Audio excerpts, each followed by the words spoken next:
तो सबसे पहले आज हम गोस लो के बारे में पढ़ेंगे कि गोस लो क्या चीज है। गोस लो पढ़ा होगा सबने वैसे स्कूल में। Yes sir. हाँ, डिस्ट्रीब्यूशन का और कूलम्स लो के बारे में बात करेंगे गोस लो के थ्रू कि ये कब कैसे डराइव होता है। बाकी लीनियर डिस्ट्रीब्यूशन अब देखना, सिर्फ गोस लो को थोड़ा सा पढ़ने में थोड़ी दिक्कत आएगी, बस वैसे हमारे को गोस लो आ जाएगा आज समझ में। मतलब थोड़ा सा डराइव करने में थोड़ा सा देखना पड़ेगा, उसके बाद उसके रिजल्ट यूं कैलकुलेट होंगे बिल्कुल बढ़िया तरीके से। हम सब ने वैसे कैलकुलेट कर रखा है, लीनियर डिस्ट्रीब्यूशन की वजह से कैलकुलेट किया है ना। एक लीनियर उसका एक इनफाइनाइट रोड का क्या आता था आंसर, बताओ मुझे, चलो फटाफट। एक वायर का जो लॉन्ग वायर ना हो तो नॉर्मल वायर थी परपेंडिकुलर डिस्टेंस पे, क्या आंसर आता था उसका इलेक्ट्रिक फील्ड का? के 2k lambda upon x। 2k lambda upon electric field 2k तो नहीं था, कुछ और था।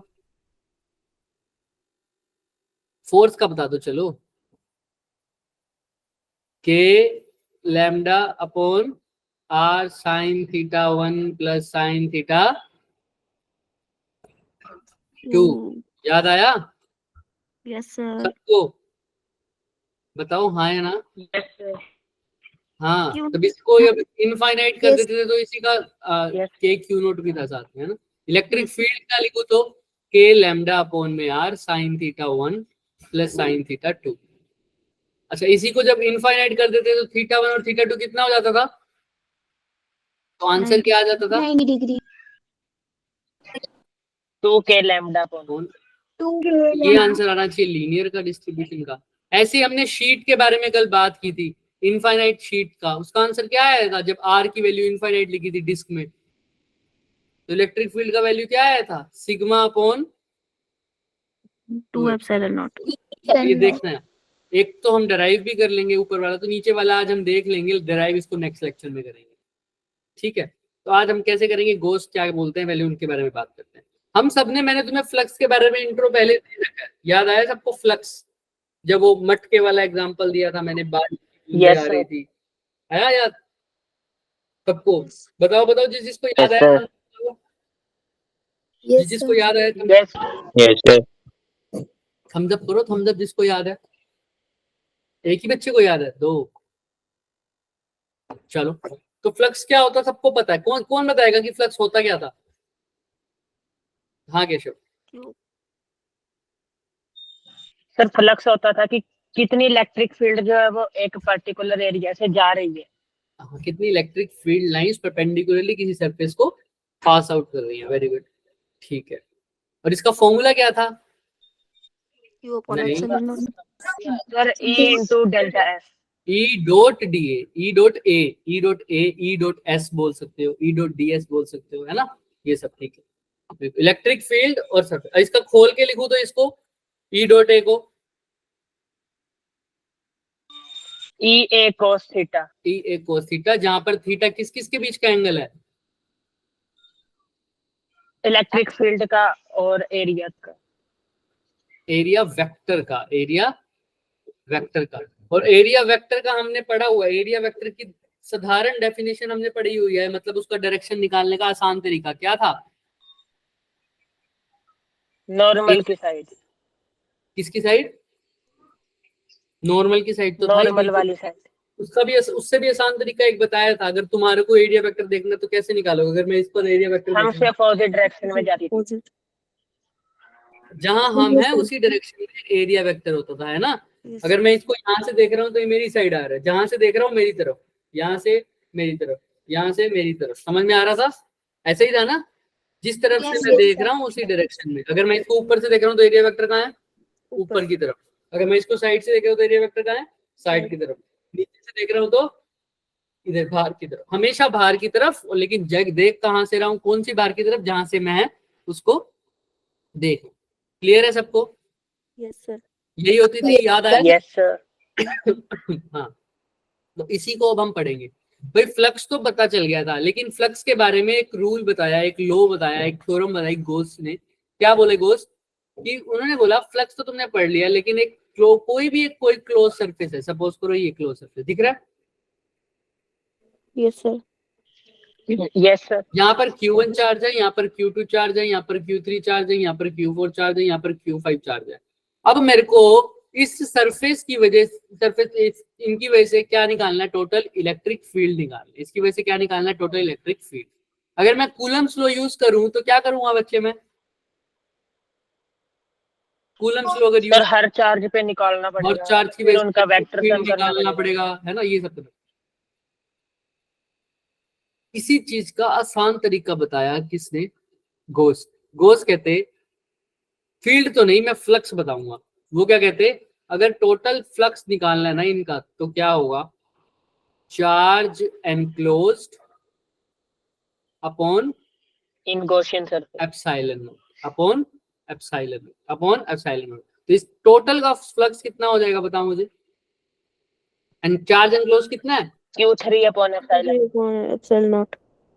और इस पूरे का फील्ड है, फ्लक्स आ जाएगा। अब देखना, अब इससे फील्ड कैसे निकालूंगा, तुम्हें पता ही है फ्लक्स का फॉर्मूला क्या होता है, E dot DS E dot S. S या ए एस। ये किसके इक्वल आ जाएगा, Q3 अपॉन एप्सिलॉन नॉट। तो क्या ये इलेक्ट्रिक फील्ड नहीं निकाल सकते अब यहाँ से, निकाल सकते हैं। बोलो Yes, हाँ sir. या ना, निकाल सकते हैं ना। तो एक बार फ्लक्स आ गया तो इलेक्ट्रिक फील्ड निकाल पाऊंगा ना मैं। लेकिन ये जो इलेक्ट्रिक फील्ड था, ये तो कैसा इलेक्ट्रिक फील्ड था, टोटल टोटल इलेक्ट्रिक फील्ड आया। फ्लक्स में हमने कौन सा चार्ज लिया, सिर्फ charge enclosed. Q enclosed. Electric field कैसा आया, टोटल इलेक्ट्रिक फील्ड आ गया। तो टोटल Total. इलेक्ट्रिक फील्ड निकालने के लिए हमारी कैलकुलेशन आसान हो गई अब या मुश्किल हो गई, खुद सोचो। हमने सिर्फ अंदर वाला चार्ज कंसीडर किया और हमारा टोटल इलेक्ट्रिक फील्ड आ गया, वो भी सिर्फ चार्ज को डिवाइड करने से, एप्सिलॉन नॉट। समझ रहे हो, फ्लक्स आ गया हमारा।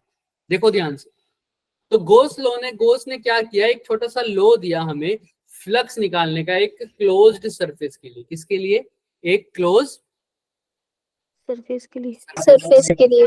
समझ में आ रहा है सबको, यस सोचो। Yes, sir. एक क्लोज सरफेस का अगर मेरे को फ्लक्स निकालना, पूरे इसके लिए फ्लक्स निकालना, तो क्या होगा, सिर्फ charge enclose divided by epsilon, divided by Epsilon naught. की हेल्प से मैं क्या निकाल लूंगा बच्चे, इलेक्ट्रिक फील्ड, फ्लक्स। है ना। अब ये मेरे को कंटिन्यूअस चार्ज डिस्ट्रीब्यूशन में कितना हेल्प करेगा, अगर चार्ज किसी जगह पर कंटिन्यूअस डिस्ट्रीब्यूटेड हो, किसी जगह पर चार्ज कंटिन्यूअस क्या हो, डिस्ट्रीब्यूटेड हो, मैं उसके सामने क्या कंसीडर कर लूंगा, एक बाहर मान लो क्यू चार्ज कंसीडर, Point. एक गॉसियन सरफेस बना दूंगा। अब गॉसियन सरफेस के बाहर चार्ज कितना, अंदर कितना है, टोटल कितना डिस्ट्रीब्यूटेड है गॉसियन सरफेस के अंदर चार्ज, बताओ। Q charge. क्यू चार्ज है, तो आंसर आ जाएगा फ्लक्स का क्यू अपॉन एप्सिलॉन नॉट, और फ्लक्स की वैल्यू पुट करते ही किसकी वैल्यू आ जाएगी, इलेक्ट्रिक फील्ड की। फील्ड की। लेकिन क्या मेरे को वो करना पड़ेगा, एक छोटा सा एलिमेंट काट के उसकी वजह से फील्ड, फिर उसका No, no, integrate, no, sir. फिर नो सर, इंटीग्रेट, फिर डायरेक्ट। नहीं, सीधा गॉसियन सरफेस ड्रॉ करो। सिर्फ किस पे डिपेंड कर रहा है फ्लक्स, अंदर के चार्ज पे। तो गॉसियन सरफेस के अंदर का सिर्फ मेरे को क्या फाइंड आउट करना है, किसी भी तरीके से चार्ज। Charge. चार्ज। अगर मेरे को गॉसियन सरफेस के अंदर का चार्ज पता लग गया, तो मुझे फ्लक्स पता लग जाएगा, और क्या पता लग जाएगा, फील्ड भी पता लग जाएगा। क्लियर है। Electric field. अब मान लो मेरे को ये गॉसियन सरफेस, मेरे पास एक सरफेस दे रखा है, इस पे चार्ज डिस्ट्रीब्यूटेड है Q प्लस वाला। अगर इसके बाहर मेरे को फील्ड निकालना है किसी भी पॉइंट पे, तो मैं मान लो P पॉइंट पे, तो P पॉइंट से पास होता हुआ एक गॉसियन सरफेस ड्रॉ कर दूंगा, दिख रहा है यस सर। ऐसे। Yes, आप sir. इसको देखो, इस गॉसियन सरफेस, अगर ये चार्ज पूरा Q डिस्ट्रीब्यूटेड है, तो गॉसियन सरफेस के अंदर चार्ज कितना है टोटल, क्यू। Q। तो Q. इसकी वजह से फ्लक्स आ जाएगा क्या, Q अपॉन एप्सिलॉन नॉट। ऐसे ही अगर मेरे को अंदर किसी P पॉइंट पर फ्लक्स निकालना हो, मतलब फील्ड निकालना हो, तो अंदर क्या मान लूंगा, एक चार्ज मान लो। कौन सा surface, Gaussian surface. Gaussian surface मान लूंगा। Gaussian इस surface. केस में अंदर वाला क्या निकालना पड़ेगा, चार्ज निकालना। Total charge अंदर. क्या अब अंदर टोटल चार्ज प्लस Q होगा, तुम खुद बताओ। Zero है अंदर. नहीं पता, अभी कुछ नहीं पता, क्या पता क्या गिवन है मेरे को क्वेश्चन में, है ना। अगर मान लो इसके अंदर अंदर भी चार्ज डिस्ट्रीब्यूटेड हो, हाँ, अगर अंदर कोई चार्ज नहीं है तो चार्ज वैल्यू जीरो, तो फ्लक्स भी क्या होगा, जीरो, और इलेक्ट्रिक फील्ड की वैल्यू भी क्या आ Zero. सकती है, क्या आ सकती है, मैं बोल रहा हूँ मे और मे नोट। चार्ज तो टोटल हमेशा क्या होगा, जीरो। अगर अगर फ्लक्स जीरो है तो टोटल चार्ज हमेशा क्या होगा, अंदर जीरो। क्लियर है? जीरो होगा। लेकिन फील्ड जीरो होगी या नहीं Yes. होगी ये पक्का नहीं कह सकते, बट अभी के लिए हम सिर्फ आइडिया ले रहे हैं, धीरे धीरे ये बातें क्लियर हो जाएंगी। बट तुम्हें समझ में आ रहा है हमने क्या करना है? हमने सिर्फ क्या निकालना है, charge inside Gaussian surface. Charge inside Gaussian surface. किसको ये बात समझ में नहीं आई प्लीज मेरे से बात करो, सारे इंटरेक्ट करो। क्या निकालना है हमको? Charge in enclosed bye Gaussian surface. Surface. Clear है सबको? चलो yes sir. Yes, sir.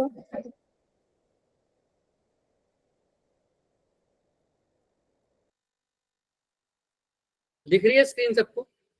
Yes sir. Yes sir. Yes sir. ये गोश इसको बता ही देते हैं पहले, फिर तुम देखना। तो भाई फ्लक्स का फॉर्मूला क्या होता है अभी?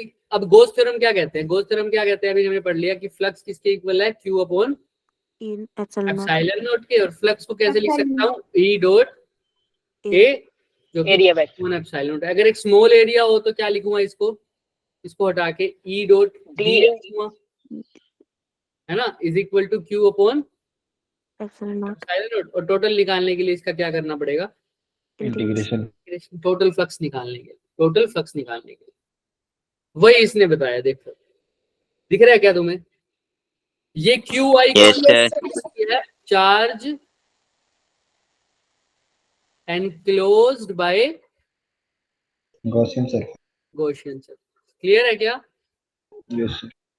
Yes, sir. तो अब ये फ्लक्स बोलते हैं, total flux is nothing but Q upon epsilon. बस यही बात है जो हमने और ये क्लोज्ड इंटीग्रेशन का साइन है। हाँ, क्लोज इंटीग्रेशन का साइन है। ये एक टोटल क्लोज्ड सरफेस के लिए इंटीग्रेट किया हुआ है, इसका मतलब ये वाला। सर इंटीग्रेशन और क्लोज इंटीग्रेशन में क्या फर्क है? इंटीग्रेशन तो किसी भी सरफेस के लिए हो सकता है। यहाँ पर एक सरफेस कैसा है जो कि क्लोज है, टोटल सरफेस के लिए। जब क्लोज सरफेस के लिए इंटीग्रेट करूंगा ना, उसके लिए जैसे एक पूरा सरफेस लिया मैंने, पूरा हो गया क्लोज्ड, समझ में आ रहा है? एक क्यूब के लिए चलो करोगे तो वो अलग चीज हो जाएगी। यहाँ पर अगर स्फीयर के लिए बोलोगे, यहाँ पर दिख रहा है, तो टोटल स्फीयर के लिए Yes, sir. करूंगा तो मैं टोटल स्फीयर का अब एरिया, अगर अब इसका मतलब अगर मैंने मान लो ये डीएस ले लिया टोटल सरफेस का, तो टोटल सरफेस स्फीयर का क्या होता है, 4 पाई पाई आर आर स्क्वायर। तो इसकी वैल्यू क्या आ जाएगी? अब लिमिट्स पुट करने की जरूरत नहीं है, तुमने जब क्या पुट कर दिया, टोटल सरफेस, तो ये अपने आप ही टोटल सरफेस को काउंट करेगा। तो टोटल सरफेस का वैल्यू क्या आ जाएगी, 4 पाई आर का। क्लियर है क्या? Yes yes sir. सर ये हर चीज का हो सकता है या फिर उसका ही होगा जो गोल चीज होती है? समझ नहीं आई, क्या बोल रहे हो? मतलब जैसे सर्कल स्फेयर ये उसका ही होता है या फिर और चीज भी ले सकते हैं हम? उस और किसी के लिए भी होगा, क्लोज्ड सरफेस के लिए करेंगे, अभी करेंगे धीरे धीरे सबका करेंगे। क्लोज्ड सरफेस का होना चाहिए, बस ये याद।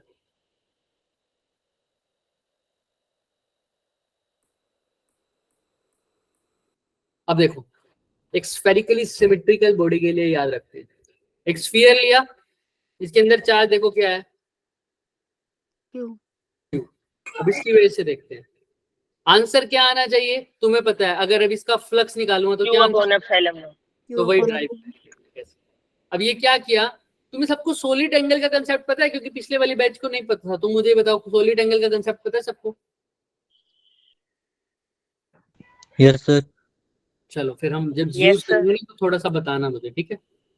तो अब यहाँ पर मैंने क्या काटा है, एक सरफेस। रेडियन वाला कि सर्डियन वाला पूछ रहे हो? हाँ, अभी दिखाएंगे वो तुम्हें पता लग जाएगा, अभी दिख जाएगा। तो पहले मेरे को एक बात बताओ, यहाँ पर एक मैंने छोटा सा सरफेस काटा, दिख रहा है? Yes sir. यहाँ पर क्लोज्ड वाली बात समझ में आ जाएगी, एक छोटा सा सरफेस काटा है, इसकी वजह से मैंने क्या देखा, इलेक्ट्रिक फील्ड। अब इलेक्ट्रिक फील्ड तुम्हें पता है पॉजिटिव के लिए ऐसे होगी, सरफेस के परपेंडिकुलर होती है, इलेक्ट्रिक फील्ड लाइंस की प्रॉपर्टी में पढ़ा था ना, तो सरफेस के लिए परपेंडिकुलर था। अब यहाँ पर देखो, एरिया वेक्टर भी अभी बड़ा सरफेस के क्या होता है, परपेंडिकुलर नॉर्मल। तो अगर मैं इसको बाहर से देखूंगा तो ये मेरे को ऐसा दिखेगा, एरिया वेक्टर दिख रहा है येलो वाला arrow? Yes, sir. Yes sir. तो इलेक्ट्रिक फील्ड भी देखो परपेंडिकुलर, तो मतलब इलेक्ट्रिक फील्ड और एरिया वेक्टर के बीच में एंगल कितना बन रहा है, देखो ध्यान से, ये एरिया वेक्टर, ये इलेक्ट्रिक, 0 डिग्री। कितना एंगल बन रहा है, 0 डिग्री बन रहा है ना। तो तुम खुद ही सोल्व कर दो इसको। तो इसका फ्लक्स निकालना एक बारी, ई अगर स्मॉल एरिया काटा है तो इसका ईडीएस, तो इसका फ्लक्स भी कैसा होगा, स्मॉल। टोटल निकाल, अच्छा इसको पहले स्कोर कर दो, तो इसको खोलूंगा तो क्या आ जाएगा, ईडीएस, साथ साथ बोलो कौन सा theta, cos theta, cos theta. और थीटा की वैल्यू कितनी हो जाएगी इस केस में, 0 डिग्री है। जीरो। कोस जीरो कितना होता है, 1। तो ई तो टोटल निकालने के लिए क्या करना पड़ेगा, इसका स्मॉल से टोटल निकाल रहे हैं, क्या करना पड़ेगा, टोटल इंटीग्रेशन क्लोज्ड वाला। डी फाई का तो फाई हो जाएगा। अब इसका क्लोज इंटीग्रेशन करेंगे, इलेक्ट्रिक फील्ड कांस्टेंट होती है वैसे, है ना, तो डीएस का इंटीग्रेशन करो, क्योंकि अब इलेक्ट्रिक फील्ड क्यों नहीं कर रहा मैं भाई, स्फेरिकली सिमेट्रिक है, आर डिस्टेंस दूर, यहाँ पर भी आर डिस्टेंस दूर काटोगे, यहाँ पर भी आर डिस्टेंस दूर, तो वो वेरिएबल नहीं है, वो क्या है, कांस्टेंट है, इसीलिए इलेक्ट्रिक फील्ड मैंने सीधा बाहर ले लिया। यहाँ पर वेरिएबल क्या है बच्चे, डीएस, क्योंकि यहाँ पर भी काट सकता हूँ, यहाँ पर भी काट सकता हूँ, यहाँ पर भी काट सकता हूँ एरिया। तो टोटल एरिया का इंटीग्रेशन क्या होगा इसमें, टोटल डीएस का, छोटे छोटे एरिया काटो, यहाँ पर यहाँ पर यहाँ पर यहाँ पर कितना आ जाएगा, 4 पाई। सब बताओ टोटल एरिया कितना बन जाएगा, छोटे छोटे एरिया, पूरे स्फीयर का एरिया नहीं बन जाएगा, 4 पाई आर स्क्वायर। हाँ वेरी गुड। डीएस का इंटीग्रेशन क्या आ जाएगा, 4 पाई आर स्क्वायर। तो फाई की वैल्यू क्या आ जाएगी, ई इंटू 4 पाई, ठीक है, क्लियर है सबको, यस किसी को कोई भी डाउट। अच्छा अब एक बात बताओ, इलेक्ट्रिक फील्ड तुम्हें पता नहीं क्या, एक छोटे से चार्ज की वजह से, क्यू की वजह से कितनी होती है, के क्यू अपॉन आर स्क्वायर, और साथ में ऊपर है 4 pi are square. Are square से आर स्क्वायर कट गया, तो फ्लक्स की वैल्यू क्या है यहाँ पर बताओ, क्यू 4 पाई, के की वैल्यू पुट करो, 1/4 पाई एप्सिलॉन नॉट, क्यू की जगह क्यू है, 4 पाई की जगह 4 पाई है, 4 पाई से 4 पाई कट गया, तो फाई की वैल्यू क्या आई, Q upon epsilon naught. क्या यही आनी चाहिए थी क्या फ्लक्स की वैल्यू, Yes sir. क्यू क्या है, चार्ज एनक्लोज्ड और डिवाइडेड बाय एप्सिलॉन। क्लियर है सबको, देख लो किसी को कोई भी डाउट है तो, कुछ भी डाउट है तो Yes, पूछ sir. लो, आसान था ना ये। अब देखो इसको स्टेप बाय स्टेप देख लो, एक बार स्टेप बाय स्टेप देखो। अब इन्होंने क्या किया हुआ, इन्होंने देख लेता हूँ, हमने सीधा ई डॉट डीएस को बोल दिया ना, इन्होंने इनकी डायरेक्शन के लिए किया, जैसे ई के लिए यूनिट वेक्टर डायरेक्शन बताता है ना यूनिट वेक्टर, तो ई के लिए यूनिट वेक्टर हुआ आर कैप, और डीएस के लिए यूनिट वेक्टर हमेशा लेते हैं एन कैप, तो इन्होंने यूनिट वेक्टर में खेला है, तो इसको क्या बोल दिया इन्होंने, इन सबको ऐसे ही लिखा, साथ में क्या लिख दिया, R cap dot N cap. Answer तो क्या आएगा, अब इसको करो, आर डॉट एन को करोगे तो क्या आएगा, आर एन कोस थीटा, और थीटा कितना है बच्चों बताओ, अभी देखा है हमने 0 था, 0, तो कोस 0 कितना होता है 1, तो आर वेक्टर एन वेक्टर, और यूनिट वेक्टर का मैग्नीट्यूड क्या होता है, 1 होता है। तो इन दोनों को सबको सोल्व करके आंसर क्या आ जाएगा, सीधा ही 1। समझ में आ रहा है क्या भाई, आर डॉट एन को ऐसे लिखते हैं ना, R magnitude N magnitude cos theta तो 1 आ गया क्योंकि थीटा 0 है, आर और एन का मैग्नीट्यूड भी 1 होता है, तो टोटल इन सबको सोल्व करके एन आ रहा है। मैंने ये चीज छोटे में कर दी, आंसर हमेशा यही आएगा, देखना ये चीज, देखना अभी दिखाऊंगा तुम्हें, यही चीज लास्ट में आ जाएगी, ठीक है, अभी देख लो।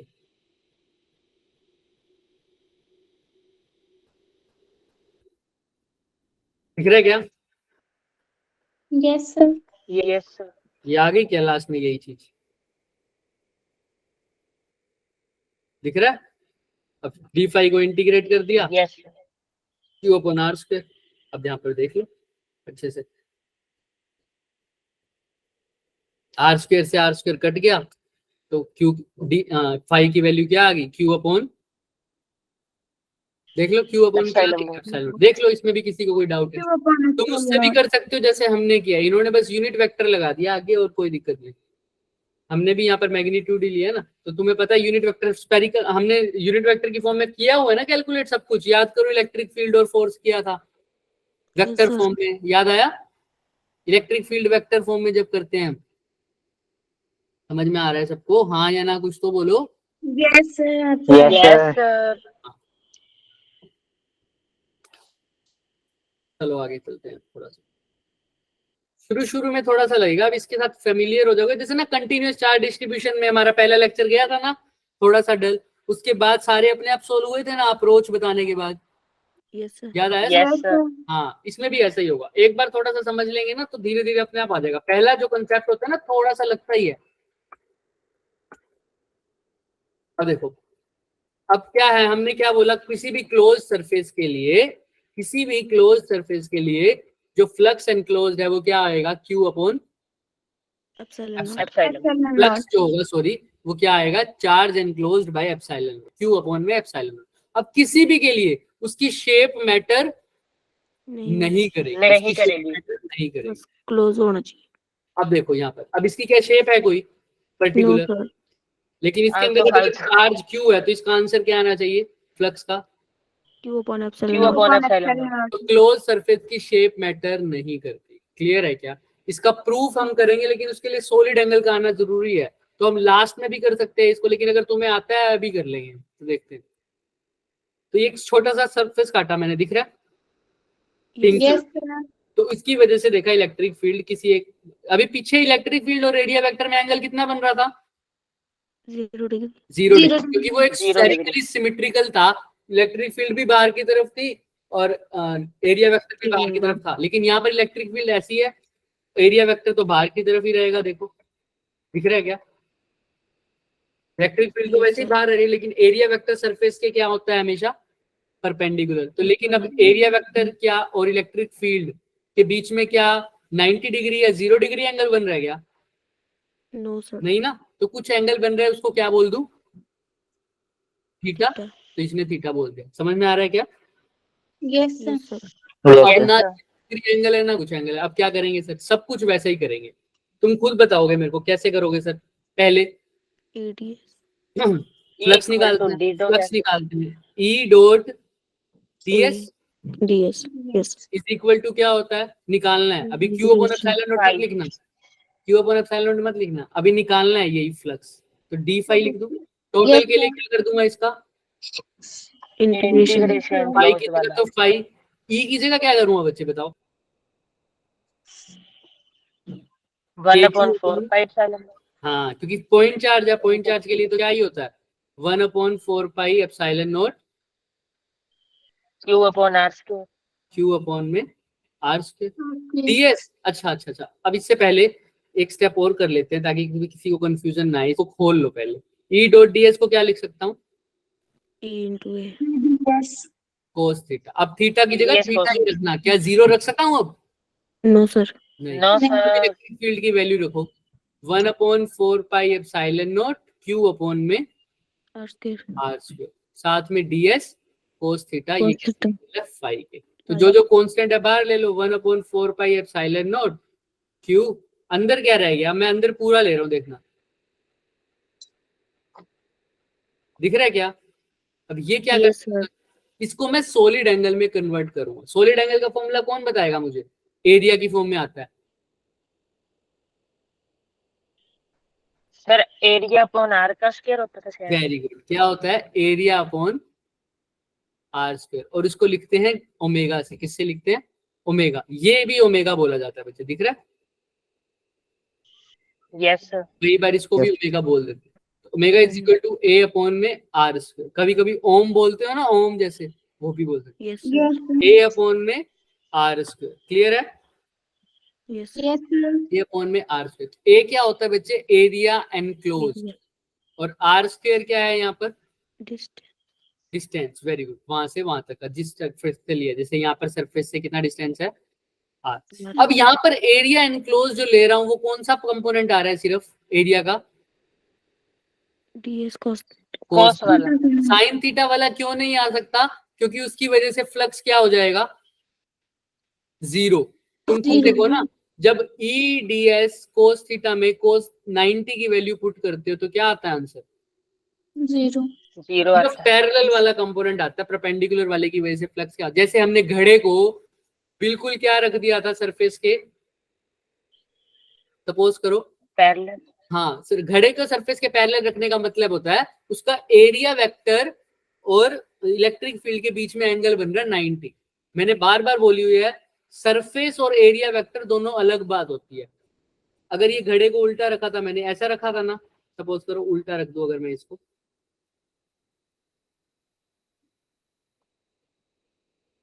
ऐसा हो जाएगा ना उसका पीछे नीचे वाला फेस, है ना। और उल्टा भी नहीं रखते तो इसको टेढ़ा रख देते हैं बिल्कुल। देख ये ऐसे रख दिया मैंने, ये इसका ऊपर वाला ओपनिंग दिख रही है, वो बाहर Yes, वाला तो sir. जो है, यस सर। ठीक है, यही वाला ओपनिंग रख देते हैं, ये वाला ओपनिंग देते। अब बारिश की बूंदे क्या इस पे आएंगे, गिरेंगी इसके अंदर, कुछ भी जाएगा क्या? No, नहीं। sir. नो बताओ। सर। नहीं जाएगा ना। तो क्या हो रहा है सर इसके अंदर? अब इस सरफेस के तो Zero क्या हो है रहा है। सर, ये पैरेलल हो रहा है। इस सरफेस के तो क्या है, ये देखो पैरेलल है इलेक्ट्रिक फील्ड लाइंस, लेकिन इसका एरिया वेक्टर देखो कहाँ होगा इस घड़े का, ओपनिंग का, बाहर की तरफ ना। देखो ध्यान से, तुम खुद देखो एरिया वेक्टर जहां से मैं यस ऐसे पड़ा है घड़ा, ऐसे पड़ा है ना, ओपनिंग इसकी इस साइड है, दिख रही है। Yes, sir. Yes, sir. तो इसका एरिया वेक्टर तो कहाँ होगा, मेरी तरफ यानी बाहर की तरफ। लेकिन इलेक्ट्रिक फील्ड लाइंस कैसे आ रही है, नीचे। कितना एंगल बन रहा है, 90 degree. 90। एरिया वेक्टर के साथ 90 डिग्री बन रहा है, लेकिन सरफेस के साथ कैसा बन रहा है सर, ये परपेंडिकुलर है। तो याद रखना सरफेस का परपेंडिकुलर है, एरिया वेक्टर और सरफेस दोनों अलग बात होती है। कोई बोले अगर सरफेस के साथ परपेंडिकुलर है यानी एरिया वेक्टर का कैसा है, पैरेलल है। और सरफेस के साथ, समझ में आ रहा है क्या बोल रहा हूं मैं? और सरफेस के साथ अगर पैरेलल है, यहाँ पैरेलल है, अगर सरफेस के साथ पैरेलल है तो एरिया वेक्टर के साथ कैसा है, Perpendicular. ये एरिया वेक्टर के साथ परपेंडिकुलर है, नहीं ये सरफेस के साथ कैसा होगा, Parallel. Parallel. क्लियर है ना। Yes, sir. Yes, sir. तो एरिया वेक्टर का यहाँ पर कौन सा कंपोनेंट आएगा, सिर्फ पैरेलल वाला। Parallel वाला. क्लियर है। एरिया वेक्टर का हमेशा कौन सा, चेक भी कर लिया करो इसी इक्वेशन से, E D S cos theta. यहाँ पर कौन सा वेक्टर होता है, एरिया वेक्टर की बात होती है, यहाँ पर सरफेस की बात नहीं होती, किसकी बात होती है, एरिया वेक्टर की। तो जब थीटा की जगह 90 पुट करूंगा तो आंसर क्या आ रहा है, 0। Zero. यानी एरिया वेक्टर अगर लूंगा तो वो कौन सा लूंगा, परपेंडिकुलर वाला लूंगा या पैरेलल वाला फ्लक्स के लिए। खुद देखो परपेंडिकुलर के लिए तो आंसर क्या आ रहा है, 0 आ रहा है. तो कौन सा लूंगा एरिया वेक्टर, पैरेलल वाला। Parallel वाला. हाँ, उसकी वजह से आएगा आंसर, मैं ये कह रहा हूँ, ठीक है।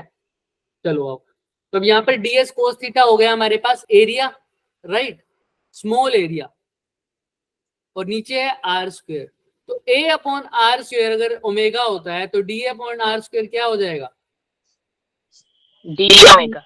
d omega. तो बस और कुछ नहीं करना हमने, इसकी जगह d ओमेगा पुट कर दो। क्या पुट कर दो इस पूरे की जगह, q अपॉन 4 पाई एप्सिलॉन नॉट, इस पूरे की जगह क्या पुट कर दिया, d ओमेगा और 5। अब इसका इंटीग्रेट करो। अब इसको इंटीग्रेट करने के लिए थोड़ा सा समझना पड़ेगा, यहाँ पर 3D डायग्राम 3D में होता है ना ये एंगल। तो जब मैं क्या कर रहा हूँ, इसको पूरी तरह से एक्सटेंड करूंगा हर डायरेक्शन में। कहाँ करूंगा, इस सरफेस को, ये तो स्मॉल एंगल बन रहा था, दिख रहा है ये, Yes, sir. ये स्मॉल एंगल, इस सरफेस को हर डायरेक्शन में एक्सटेंड करूं 3D में, तो टोटल एक स्फीयर की तरह लग देगा। ये कैसे बनेगा, एक टोटल स्फीयर की जगह बनेगा। कैसा बनेगा, एक टोटल हर डायरेक्शन में एक्सटेंड करके देखो, ये थोड़ा सा वो हो जाएगा। इसको हर इधर भी एक्सटेंड करूं, इधर भी एक्सटेंड करूं, इधर भी एक्सटेंड करूं, इधर भी एक्सटेंड, तो ये कैसा बन जाएगा, एक टोटल Sphere. स्फीयर। तो बताओ मेरे को टोटल एंगल कितना सस्पेंड होगा उसके लिए, स्फीयर के लिए। याद रखना कितना होता है हमेशा, 360 डिग्री। अब ध्यान से देखना है, सॉलिड एंगल पूछा है 3D में। अब सीधा अगर स्फीयर का है तुम याद भी रख सकते हो 4 पाई, बट अगर जिसको याद नहीं रखते आप स्फीयर का कैसे होगा, वो इसी फॉर्मूले को यूज करेंगे। एरिया अपॉन क्या होता है, आर स्क्वायर होता है ना, एरिया की जगह क्या होता है 4 पाई, स्फीयर का एरिया क्या होता है 4 pi R square. R, 4 pi R और डिवाइडेड बाय भी आर स्क्वायर। तो एंगल कितना हो गया, 4 pi. 4 पाई। समझ में आ रहा है। तो अब इस डी पाई को टोटल सरफेस के लिए एक्सटेंड करूंगा, एंगल कितना आ जाएगा, सीधा ही 4 पाई। नीचे क्या है यहाँ पर बाहर, q अपॉन 4 पाई एप्सिलॉन, फाई की वैल्यू क्या आ जाएगी, q अपॉन not. एप्सिलॉन। ये डेरिवेशन तुम्हारे लिए इंपॉर्टेंट नहीं है, बट मैं इसलिए इसको पिछले बैच में मैं इसको लास्ट में करवाया था, क्योंकि वहां पर बच्चों को सॉलिड एंगल का थोड़ा सा भी आइडिया नहीं था, और मैं इनको पूरी तरह से एक्सप्लेन कर भी नहीं पाया टाइम की शॉर्टेज के कारण, बट तुम्हें थोड़ा सा आइडिया था इसलिए यहाँ पर करवा दिया। क्या है सर, हमने डी ओमेगा को इंटीग्रेट किया तो टोटल सरफेस के लिए किया, टोटल सरफेस के लिए देखा हर डायरेक्शन में उसको एक्सटेंड किया, तो वो लमसम कैसा है बन रहा था सरफेस, स्फीयर की तरह। तो स्फीयर को टोटल इंटीग्रेट, स्फीयर के लिए इंटीग्रेशन करूंगा तो टोटल क्या आएगा एंगल 4 पाई। तुमने अपने आप ही देख लिया ना फॉर्मूले से। तो मैं 4 पाई आ गया इंटीग्रेट करके, तो देखो q अपॉन 4 pi epsilon not multiply by 4 पाई, 4 पाई से 4 पाई कट गया, तो फाई की वैल्यू क्या आ गई, q अपॉन एप्सिलॉन नॉट। इस हाँ, यहाँ तक जिसको क्लियर है एक बार थम्स अप कर दो बच्चे, और जिसको क्लियर नहीं है वो प्लीज रेज योर हैंड्स। चलो बढ़िया। अब देखो ध्यान से, इस पूरी डेरिवेशन का मतलब सिर्फ इतना सा है, तुम शेप कैसी भी लो, फ्लक्स की वैल्यू क्या आएगी, टोटल q अपॉन एप्सिलॉन। यही प्रूव कर रहा है। तुम्हारी शेप कैसी भी हो, as long as close surface है, एज लॉन्ग एज कैसा सरफेस है, क्लोज्ड सरफेस। अभी बात भी करेंगे क्लोज सरफेस की कैसे, क्लोज सरफेस है तो हमारी फ्लक्स की वैल्यू सेम आएगी। क्लियर है क्या? Yes sir. Yes, sir. मेरे को पिछले वाले बच्चों की ना वो थोड़ा सा वो लगता है क्योंकि उनका थोड़ा सा सॉलिड एंगल कंफ्यूज था, तो हम लास्ट में आए उसके, तो कोई बात नहीं, उनके लिए बाद में करूंगा। अब एक क्वेश्चन और हो जाएगा तुम्हारा, ध्यान से देखना। जब मैं ऐसे ही करा देता तो अच्छा ही था वैसे। आओ, ये बहुत बड़ा हो जाएगा है ना, एक सेकंड रुको बस, स्क्रीन शेयर ऑफ हो जाएगी तुम्हारी।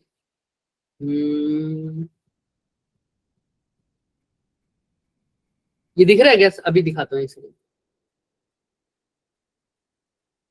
ये दिख रहा है सबको? देखो क्या सर? अभी दिख जाएगा। अब दिखा। हाँ। यस सर, दिख रहा अब देखो ध्यान से, गोस लो याद रखना, ये क्वेश्चन में बड़ा मजा आएगा। इलेक्ट्रिक फ्लक्स निकालना है एक हेमिस्फेयर का, तीनों केसेस में दिख रहा है। तो देखो पहला केस क्या बोल रहा है वो, चार्ज Q को प्लेस किया है just outside the centre, just outside the centre, और हेमिस्फेयर कैसा है, कैसा है, क्लोज्ड। क्लोज। तो सर एक हेमिस्फेयर है, क्लोज्ड है, लेकिन उसके जस्ट बाहर है। क्या अंदर बोला है क्या उसने? जस्ट कहाँ है? बाहर है। बाहर। उस केस में फ्लक्स की वैल्यू कौन बताएगा मेरे को? 0 होती है। सब बताओ, बाकी सब। फ्लक्स का फॉर्मूला, फ्लक्स क्या होता है अभी अभी बताया, एक क्लोज सरफेस के लिए फ्लक्स का वैल्यू क्या आएगी, Q upon charge epsilon. Inside Q क्या होना चाहिए, enclosed by the Gaussian surface, उस सरफेस, क्लोज सरफेस से। अगर क्लोज सरफेस नहीं है तो वो क्लोज सरफेस मैं खुद बनाऊंगा अपने तरीके से, और उस सरफेस का नाम हो जाएगा गॉसियन सरफेस। लेकिन यहाँ पर तो पहले से ही हेमिस्फीयर क्लोज है या नहीं है? Yes sir. क्लोज है, उसके लिए फ्लक्स की वैल्यू क्या हो जाएगी, Q अपॉन एप्सिलॉन नॉट। लेकिन चार्ज कितना एनक्लोज्ड है? 0। जीरो, क्योंकि just outside the centre, hemisphere के अंदर कोई चार्ज नहीं है, तो फ्लक्स की वैल्यू भी कितनी हो जाएगी? 0. सेकंड केस के लिए बताओ। Q upon epsilon naught. Very good. Second case के लिए क्या है, देखो सेम चार्ज है, उसके अंदर पड़ा है, तो क्लोज्ड है, अभी भी कैसा है सरफेस, क्लोज्ड है, तो फ्लक्स की वैल्यू क्या हो जाएगी, Q upon Epsilon naught. Clear है। थर्ड केस में बताओ, पड़ा तो उसके सेंटर पर है, मतलब क्लोज भी नहीं है तो सुनो सुनो सुनो, पड़ा तो उसके अंदर ही है, सेंटर पर पड़ा है, सेंटर पर पड़ा है, अंदर ही मान लो, एक तरह से बाउंड्री पे पड़ा है, ऐसा समझ रहे हो।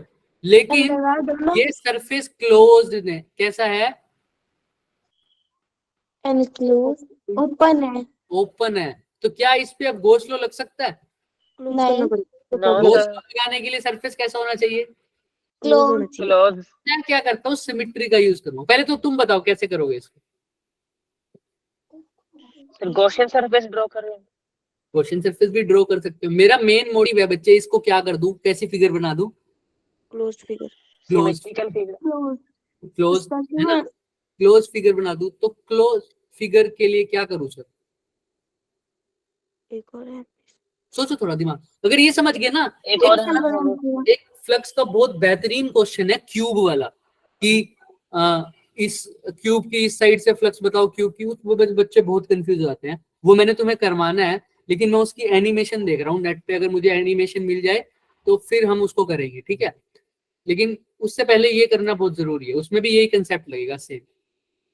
तो बताओ, क्लोज सरफेस बनाने के लिए क्या करता हूँ, एक बात बताओ, ये ऊपर वाला डी सा है ना, डी ऐसी हेमिस्फीयर, एक Yes. Same to same hemisphere नीचे भी कंसीडर कर लूं ऐसे ही? हमने बोला सर ऐसा. फिर बोलना किसने बोला? था हमने ये। बोला था सर हमने. ओहो सॉरी सॉरी सॉरी, बिल्कुल सही बोला, बिल्कुल सही बोला। अगर तुमने ये बोला है तो बिल्कुल सही बोला, मेरे को सुनाई नहीं दिया होगा बच्चे। तो ये एक छोटा सा हेमिस्फीयर कंसीडर कर लो। अब ये क्या क्लोज सरफेस हो गया क्या पूरा? यस सर हो गया। Yes sir. इस पूरे सरफेस की वजह से, इस पूरे सरफेस की वजह से फ्लक्स कितना होगा बच्चों? Q upon epsilon not. लेकिन क्या तुम्हें पूरे की वजह से निकालना था? नहीं, नो सर। आधे की वजह से। आगे की वजह से, तो तो इसे 2 आ डिवाइड जाएगा ना। क्या कर दूं? कर देंगे। हाफ कर देंगे। तो इसका आंसर क्या आ जाएगा? Flux is equal to Q upon 2 epsilon. Yes sir. तो एज लॉन्ग एज जहां चार्ज पड़ा है उसके बाहर वाला सरफेस क्लोज्ड है, तुम्हें कुछ करने की दिक्कत नहीं है, तुम सीधा ही गॉस लॉ लगा दो। बट अगर सरफेस ओपन आ रहा है तो तुम उसको क्लोज करोगे। कई कई केस में तुम्हें खुद से सरफेस बनाने पड़ेंगे। क्लियर है? Yes sir. Yes sir. चलो अब क्लियर हो जाएगा गॉस लॉ अच्छे से। Yes sir. यस चलो, यस सर। एक सेकंड रुको बस।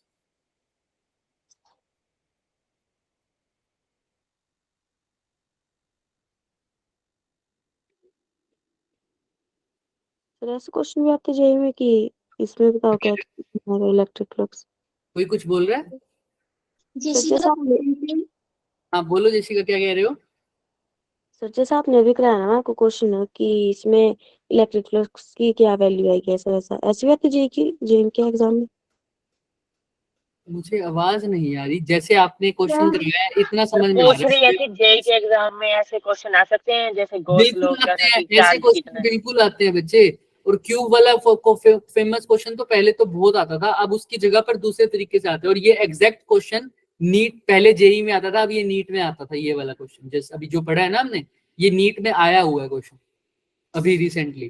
पहले जेई में आता था लेकिन ये, सर ये ठीक तो है। बहुत आसान नहीं हो गया इतने आसान आते। हाँ अब कम हो गया है, लेकिन दूसरे तरीके से पूछा जाता है। पहले जिस तरीके अब से नया ट्रेंड खिला रही होगा कोई। हाँ अब थोड़ा सा नए तरीके से आते हैं ये कुछ, ठीक है, याद रखना इस बात। लेकिन दूसरे तरीके से पूछे जाते हैं ये। चलो आगे चलते हैं।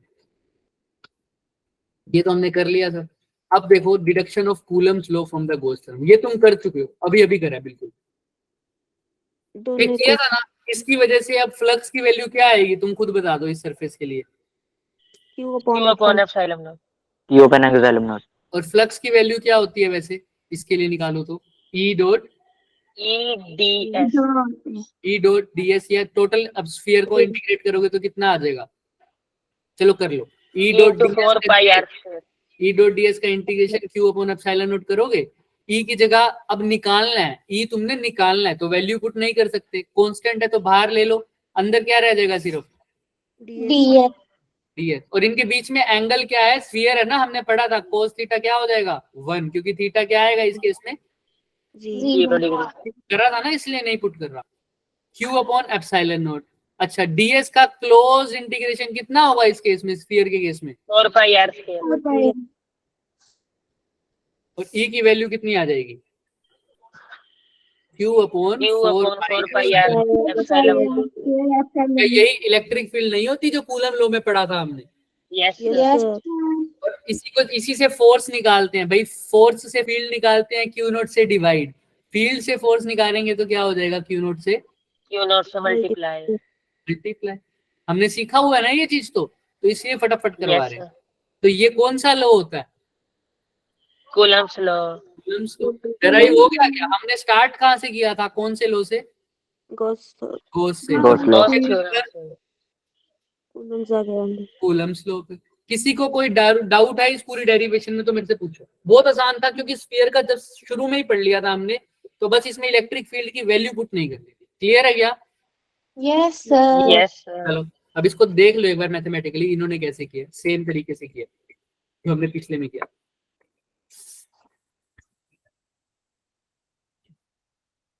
दिख रहा क्या? Yes sir. यस। बस यही आंसर आ गया। डन, आसान था। Yes sir. यस सर चलो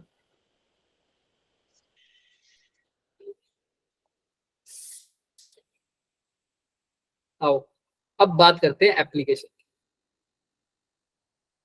अब एक इनफाइनाइटली स्ट्रेट चार्ज्ड वायर दिख रही है सबको? Yes sir. यस इसकी वजह से अभी हमने फॉर्मूला शुरू में ही रिवाइज किया था, क्या आएगा infinitely state wire charge electric field की वैल्यू क्या आई थी, थीटा 1 और थीटा 2 90 पुट करने के बाद करो। 2k lambda upon are square था sir. 2k lambda upon r आई R, सिर्फ, R. यही आई थी ना, 2k lambda upon. Yes, sir. Yes sir. तो सर इसमें भी आंसर तो क्या आना चाहिए भाई, इलेक्ट्रिक फील्ड की वैल्यू थोड़ी बदल जाएगी, क्या बदल जाएगी, नहीं sir, No, sir. State wire की वजह से तो यही रहेगी बस। अब इसको प्रूव, इसको जब निकालेंगे डेराइव करेंगे वो किसके हेल्प से करेंगे, क्रॉस। Gauss law. आंसर तुम्हें लर्न है, यही आंसर आएगा, अभी वही करते हैं सर, कैसे आएगा। अब देखो, अब इसके लिए भी सिमेट्री देखनी पड़ेगी। पॉइंट चार्ज के लिए तो हम देखते थे कि हर पॉइंट पर आर, क्या सिमेट्री मान के चलते हैं सर, हम कोशिश करते हैं कि जो ऐसा सरफेस डिसाइड करे कि उस सरफेस पे हर जगह इलेक्ट्रिक फील्ड की वैल्यू क्या हो, फिक्स हो, क्या हो, फिक्स हो। जैसे एक पॉइंट चार्ज के लिए देखते हैं, इससे एक आर डिस्टेंस पे एक पॉइंट देखा, यहाँ पर जो इलेक्ट्रिक फील्ड की वैल्यू आएगी वही यही, यहाँ पर भी वही आएगी, यहाँ पर भी वही आएगी, यहाँ पर भी वही आएगी, क्योंकि स्फीयर है ना, दिख रहा है, स्फेरिकल सिमेट्री है ये, देखो ध्यान से। Yes, भाई, sir. एक बात Yes, बताओ, sir. छोड़ो, एक बात बताओ मेरे को, एक क्यू चार्ज है, इसकी वजह से आर डिस्टेंस पर इलेक्ट्रिक फील्ड की वैल्यू क्या होगी, K Q by R R square. अगर सेम आर डिस्टेंस इस डायरेक्शन में चलूं, क्या वैल्यू चेंज हो जाएगी, मैग्नीट्यूड सेम रहेगी। सेम ही रहेगी। इधर चलूं तो सेम रहेगी, इधर भी सेम रहेगी, इधर भी सेम रहेगी, इधर भी सेम रहेगी। तो इन पूरे सरफेस को ड्रॉ करो, एक स्फीयर नहीं बन रहा क्या, yes sir. Yes, sir. Yes. Point charge के लिए जो सिमेट्री होगी वो कैसी सिमेट्री है, स्फेरिकल सिमेट्री। कैसी है, स्फेरिकल सिमेट्री। इसीलिए पॉइंट चार्ज जब ऐसे पड़ा हो, इसका अगर फ्लक्स कैलकुलेट करना हो तो गॉसियन सरफेस कैसा बनाता हूँ, स्फीयर। क्या बनाता हूँ, गॉसियन सरफेस स्फीयर। क्लियर है क्या, बन कोई भी सकता है, तुम मान लो, तुम क्यूब मान लोगे ना, हाँ वो, अरे सिर्फ 2D में दिखा रहा हूँ ना, 1D में दिख रहा है तुम्हें, 2D में सॉरी, और इसके पीछे भी तो होगा ना वही इलेक्ट्रिक फील्ड, तो वहां पर देखो तो स्फीयर नहीं बनेगा पूरा, केशव Yes, sir. तो बनेगा ना। हाँ, तो अगर क्यू चार्ज की वजह से तुम क्या निकालना चाहो, फ्लक्स निकालना चाहो, तो सर तुम कोई भी सरफेस मान सकते हो, तुम क्यूब भी मान सकते हो, कोई भी क्लोज सरफेस मान सकते हो, लेकिन स्फीयर इसलिए माना है क्योंकि सिमेट्री स्फीयर में ज्यादा है। समझ में आ रही है, तो हम अब किसी भी क्वेश्चन में कोई भी सरफेस मान के सोल्व कर सकते हैं, लेकिन हमारी कैलकुलेशन बढ़ जाएगी, तो हम वही सरफेस कंसीडर करेंगे जिससे हमारी कैलकुलेशन क्या हो जाए, इजी, आसान हो जाए। सिंपल। इसे ऐसे ही इसके अंदर देखो, इसके अंदर तुम खुद देखो, यहाँ पर देखो एक, यहाँ पर देखो, इसके पीछे भी होगा, तो यहाँ पर तो एक ऐसा स्फीयर सा बन जाएगा सर्कुलर शेप में, है ना, ऐसे यहाँ पर भी एक सर्कुलर शेप में बन जाएगा, ऐसे करते करते करते करते यहाँ पर भी एक सर्कुलर शेप में बनेगा, तो इसके इस साइड भी कोई फील्ड होगी। देखो यहाँ पर कैसी सिमेट्री आ रही है, एक सिलेंडर।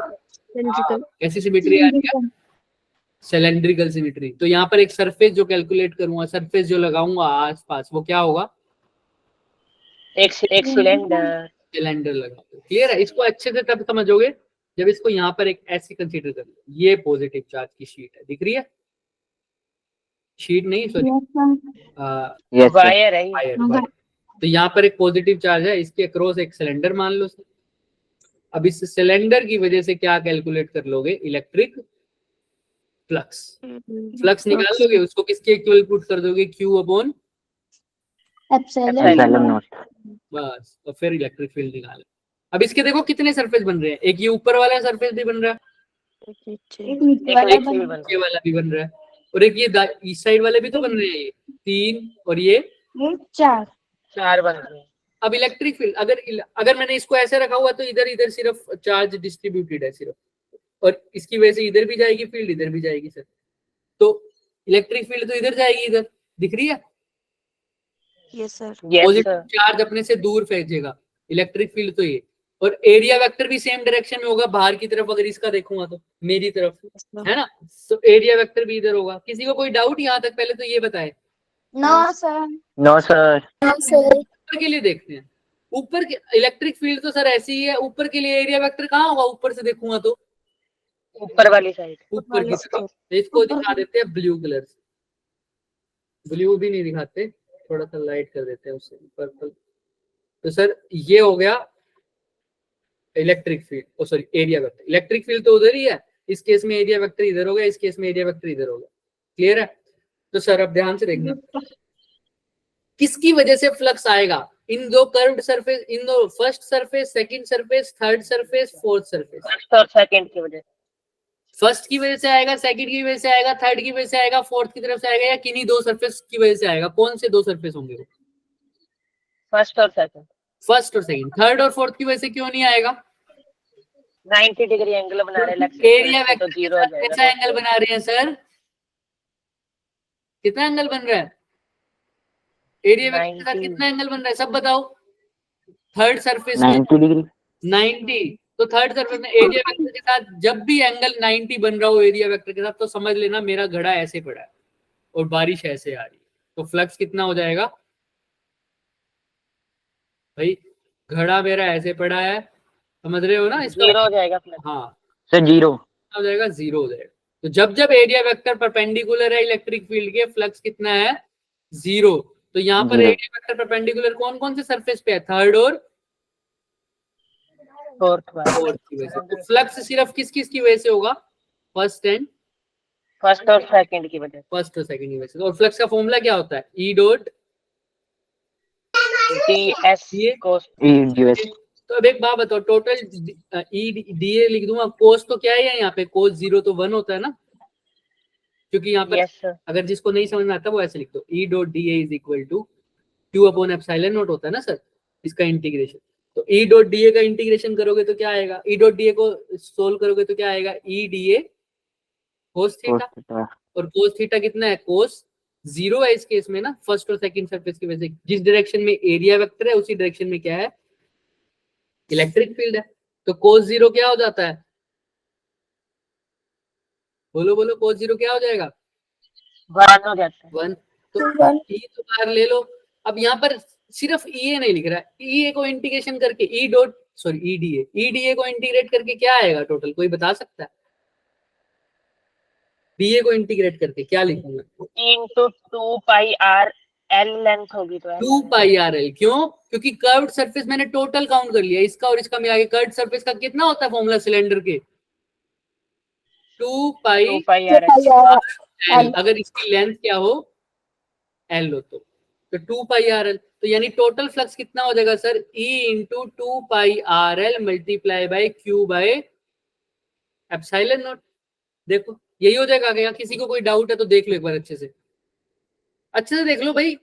शुरू में थोड़ा सा टाइम लगता, देखो बच्चे भागने लग गए। इंटीग्रेशन टाइम हो गया, क्योंकि 10 मिनट 15 पे छोड़ना है ना, देख लो 10 पे ही भाग जाते हैं।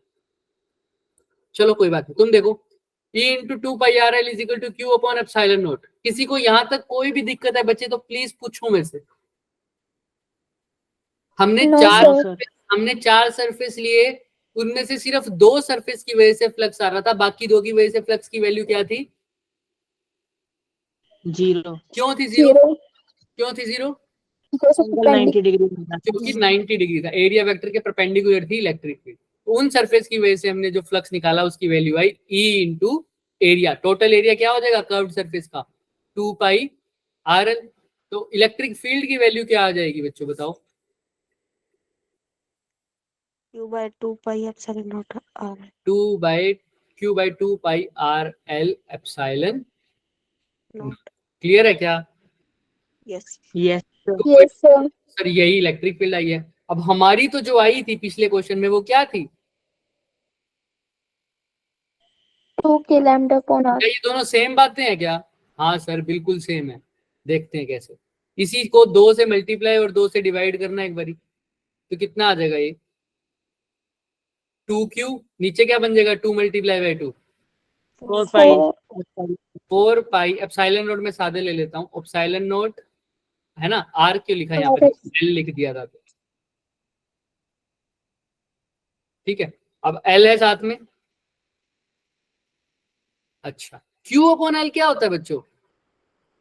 Lambda. Charge per unit length क्या होता लैम्डा। है? लैम्डा lambda तो है। और 1/4 पाई एप्सिलॉन नोट क्या होता है? के। K.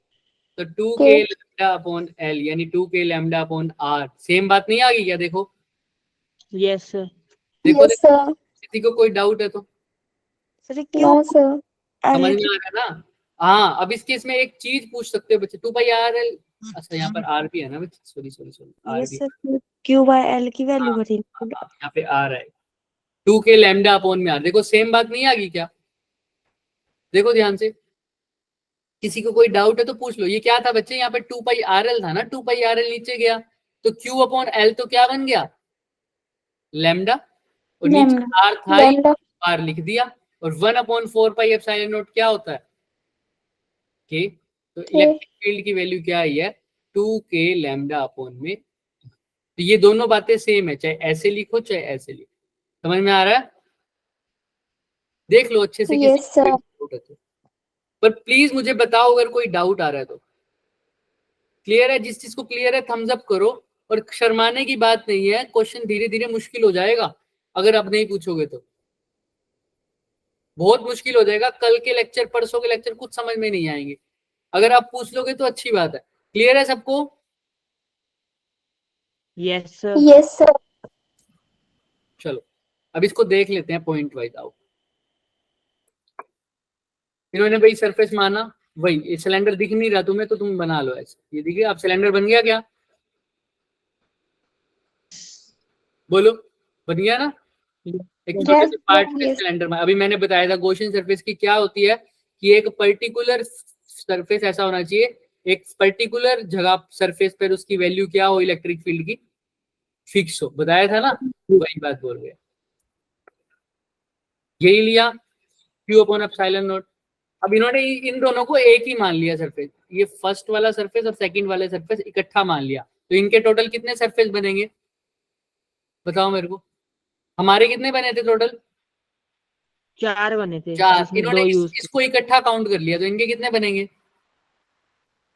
3। हाँ, तो देखो दो कर्व सरफेस, दो ये वाले सरफेस कैप वाले, और एक ये वाला सरफेस। किसकी वजह से इलेक्ट्रिक फील्ड जीरो होगा बताओ? ए की वजह से, बी की वजह से, या सी की वजह से? बताओ बताओ बताओ, किसकी वजह से इलेक्ट्रिक फील्ड जीरो होगा? ए की वजह से। और बी की वजह से क्या होगा फिर?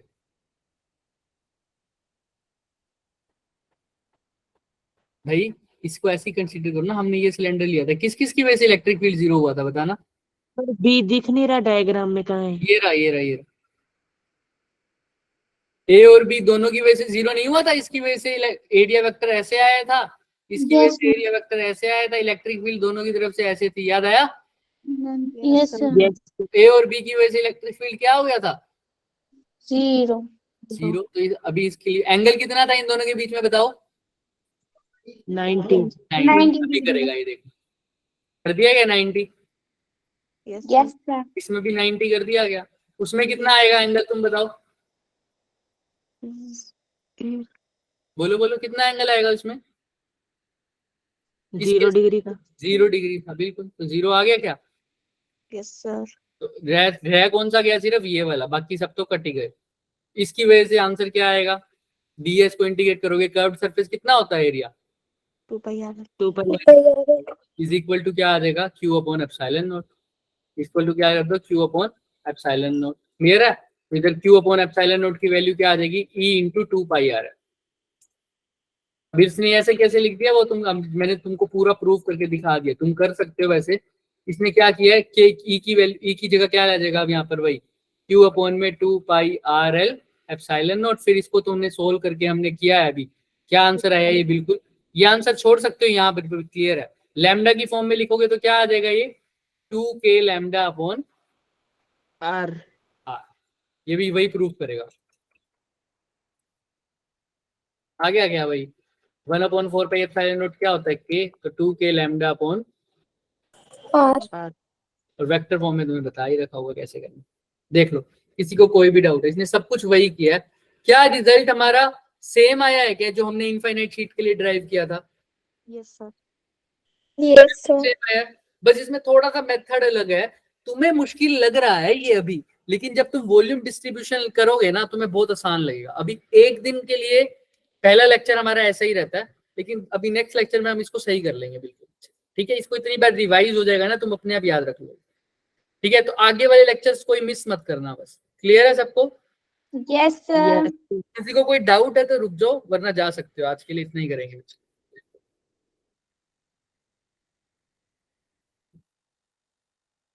तो थोड़ी देर के लिए रुक जाया करो। 1 मिनट ऊपर होता नहीं, भाग जाते हैं सारे, आधी स्ट्रेंथ हो जाती है अगर 1 मिनट भी छोड़ देता हूँ तो। चलो ठीक है बच्चों, ठीक है sir, bye bye sir. Bye bye. Good night sir. Bye sir, good night sir. Good night, good night, good night. Bye sir, good night. Class end करना मतलब वो चैनल लेफ्ट। क्या कह रहे हो? क्लास डिसमिस मत करना, आप हो जाना लेफ्ट। क्यों? नहीं सर, ऐसे ही आपकी अगली क्लास में। समझ, यहाँ से कैसे ले लेंगे कोई क्लास? सर तुमने बस आप सिर्फ अपनी क्लास करो सर, लेफ्ट। ठीक है सर, बाय। रिकॉर्डिंग चल रही है भाई साहब। Sir recording. किसी को कोई दिक्कत है तो मेरे को बताए। समझ में आ रहा है ना सब? Yes sir. Yes, sir. बताओ बताओ बताओ।